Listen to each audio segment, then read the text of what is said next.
నమస్తే.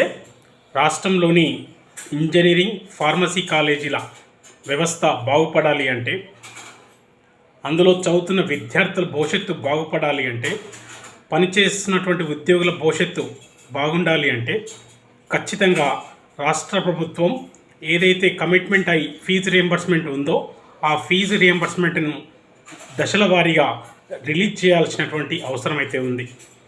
ఇప్పటికి దాదాపు 8,000 కోట్ల రూపాయల ఫీజు రియంబర్స్మెంట్ విడుదల చేయకుండా నిర్లక్ష్యంగా వహించడం ద్వారా ఇవాళ విద్యార్థుల భవిష్యత్తు ఆందోళనకరంగా మారింది.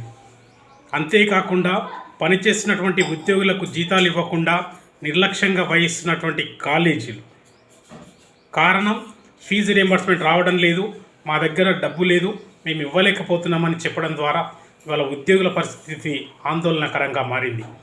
అలాంటి పరిస్థితిలో మరి రాష్ట్ర ప్రభుత్వము అన్ని పథకాలకు నిధులు ఇస్తున్నట్టుగానే రియంబర్స్మెంట్కి కూడా ఖచ్చితంగా నిధులు ఇవ్వాల్సినటువంటి బాధ్యత రాష్ట్ర ప్రభుత్వానికి ఉంది. ఈ నిధులు ఇవ్వకుండా నిర్లక్ష్యంగా వహిస్తే విద్యార్థుల భవిష్యత్తు ప్రశ్నార్థకంగా మారే అవకాశం ఉందని చెప్పేసి తెలియజేస్తున్నాం. ఇప్పటికైనా రాష్ట్ర ప్రభుత్వం విద్యార్థుల భవిష్యత్తు దృష్ట్యా మరియు ఉద్యోగుల దృష్ట్యా, అధ్యాపకుల దృష్ట్యా ఆలోచించి ఖచ్చితంగా ఫీజు రియంబర్స్మెంట్ని విడుదల చేయాలని చెప్పేసి తెలియజేస్తున్నాం.